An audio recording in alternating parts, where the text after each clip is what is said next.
Hi there, Libras. Welcome to your weekly tarot reading. When I was shuffling the cards, what I saw was,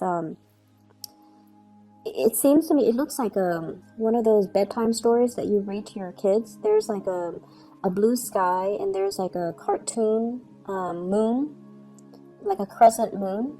And then on top of it is this little puff of clouds, and there's a child lying on this puff of clouds and is kind of like resting on this moon and reading a book, and the child looks really, really content. So the imagery basically indicates to me that this is going to be a very emotionally stable, emotionally fulfilling type of a week for you. The energies from the cards are also corroborating the same theme. I feel like there's going to be a lot of happiness, a lot of contentment, and just the sense of feeling at peace with yourself. Okay. First off, the first card that fell out of the deck when I was shuffling here is the Wheel of Fortune. It doesn't get any better than this. This is you juggling all the responsibilities in your life and doing so with great success. Okay. What I do feel is, there has been a lot of you have dealt with a lot of very, very intense people, and I also feel you might have dealt with people who have really weird quirks, and they might have they're very emotionally very, very up and down. Okay, one minute they're calm, the next minute they're like fly off the handle. One minute they're very, very, they keep to themselves, the next minute they like talk your ears off. And I feel like you have surrounded yourself, or you have been surrounded by all of these really eccentric characters, and they might not have been emotionally stable. And I feel like for some of you, this could be in the work front especially. I see you, sitting down calmly doing your work, and then I feel like somebody comes in with an emergency. It's not really an emergency, but they make their issues your issues. They make their emergencies your emergencies. And I feel like, you have to not get rattled by them. You have to find ways to deflect the situation or de-escalate the situation, or to make sense of a situation for them. So I see you having to wear many hats. I see you having to take care of a lot of responsibilities. And I see you doing so in a very expert manner where you don't drop the ball, okay? So that's what I'm sensing. Doing a lot of work for other people, making sense of a situation for other people, juggling many priorities, wearing many, many hats, and doing so in an expertly way where you get things done. You take care of your responsibilities, and you get things done in a timely manner. I also feel as if some people in your work environment are also dodging responsibilities. It's like not so much that they're dumping responsibilities on you, but the fact is that you're so efficient with your time and you're so good at what you do, it takes you less time to do things and with other people, it takes them twice the time to do things. And so people are being selective about coming to you rather than coming to the other people because it takes too long. And just make sure you draw very clear boundaries, and make sure you tell them, this is other people juggling two things and feeling very frazzled, whereas you're juggling multiple things and you're not frazzled at all. Okay, so you're definitely on a higher caliber, and because of that, people come to you and they want your expert advice, and you find a lot of people coming to you for counsel, for assistance, to clarify things for them. So just make sure that you do what is fair for you. You don't have to, tell them go away or anything like that, but you kind of need to draw firmer boundaries, okay? Because if this happens on a perpetual basis, you're doing twice the work as other people, and it might not bode well because it absolves the other people from doing their fair share of the work, okay? So drawing very, very clear boundaries, that needs to be said, but I feel like you're going to be able to do that. You show up here as the Empress. And once again, defending your territory, drawing clear boundaries. She has the shield up, so that means, She's very protective of her energy. She's very discerning about who she gives her energy to, and she's not rattled. If people come in emotionally unstable, she's going to be like, why don't you take a 5-minute break, come back to me when you are calmer. Or, you seem a little bit rattled. Why don't you gather your thoughts and come back to me when you have already sorted those things out. So you're not letting other people into your space who are just all over the place, who are emotionally unstable. So you're definitely defending your turf. I'm also seeing as well being very protective when it comes to children. Okay, so I see some of you too having to attend those, they're like parent-teacher conferences where you are dealing with your teachers, and the teachers might tell you things about the kids that you don't agree with. And I definitely feel like you're in the right here. It's not like you're being defensive about your parenting style, but I feel like you understand the children, and you feel like the teacher might not have an accurate assessment of of your children, so you're going to defend them. Okay, but either way, I feel like there's this sense of being able to juggle everything successfully. Your work life and your home life and your personal life balance are very balanced out, and you're successfully managing everything. You're going to work, you're making really good traction in your career, and you're making a really good impression with the people that you work with. You're handling your responsibilities with diligence and with great care and grace. And then at home, your kids, they're clean, they speak properly, they excel in school. Around bedtime, you don't feel drained. You can read them a bedtime story. You tuck them into bed, and they're well adjusted. And then with your personal life, I feel like you've already got that under control too. Some of you might be single parents and transitioning into a relationship with somebody that is a really good relationship partner for you. They will treat your kids, if you have children, they will treat your kids like their kids. Okay, so you're meeting somebody that will share the responsibilities with you. They don't keep scores as to, oh, that's not my biological kid, I'm not going to take care of it. They will love you, and they will they will give you and extensions of you the love that you want to give. Okay, so they see your kids as, an extension of you. And so if they love you, they're going to love your kids.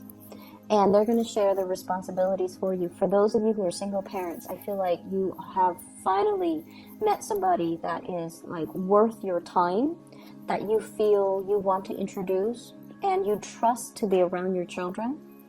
And if you have had to, struggle to take care of them, I don't feel like it's financially. I feel, well, it could be as well if you have, encountered difficulties being a single parent, being a single mom, being a single dad. You're meeting somebody that will chip in to do their fair share of the work to alleviate the burden. So keep in mind, one person stepping up doesn't mean the other person gets to step down. It requires a concerted effort from both parties. So both parties needs to contribute. Okay, so I feel like that needs to be said, but I do feel somebody's coming in to alleviate the situation, and it's somebody that can be a really good relationship partner for you.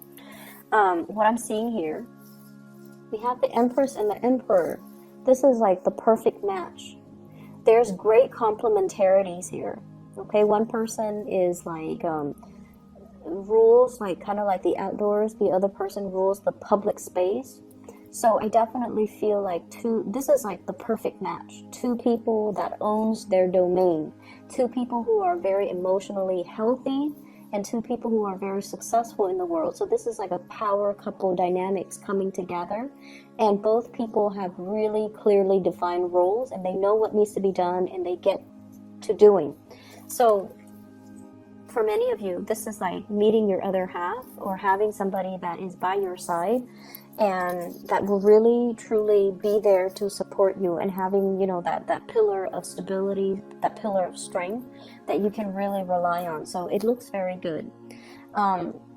If there has been imbalances in relationship, and especially I feel like if one person, if you're in a relationship, one person is unemployed and one person was like taking care of everything, all the finances, there is going to be a balancing out where the other person is going to be able to get a job, to land something really good, and to reclaim their role and their status and their authority in that public environment. So that means, you know, getting the job, getting the recognition, getting a you know, it's like a self-esteem boosting job. Okay, so if they've been out of work for a while, they can doubt their capabilities, they can doubt their competencies, but I definitely feel like their self-esteem is going to be boosted.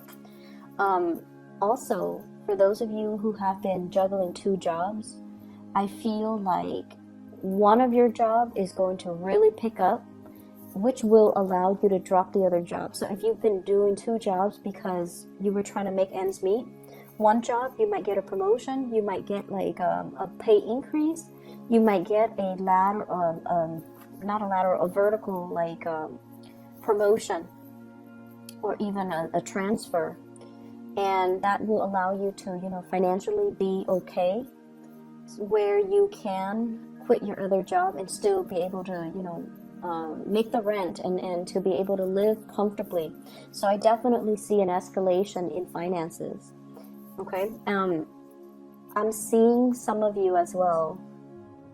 You're given a lot of responsibilities because the people that you work for really trust you. They trust your skills, they trust your ability to get things done, they trust your ability to make decisions, and they trust that, you know, when you do something, it doesn't have errors. So I see like work that is returned to you without corrections, work that is returned to you without markings in red, because you do your due diligence to proofread, to make sure everything passes the common sense test before you even submit things. So I do feel like a lot of work returned to you without any revisions necessary.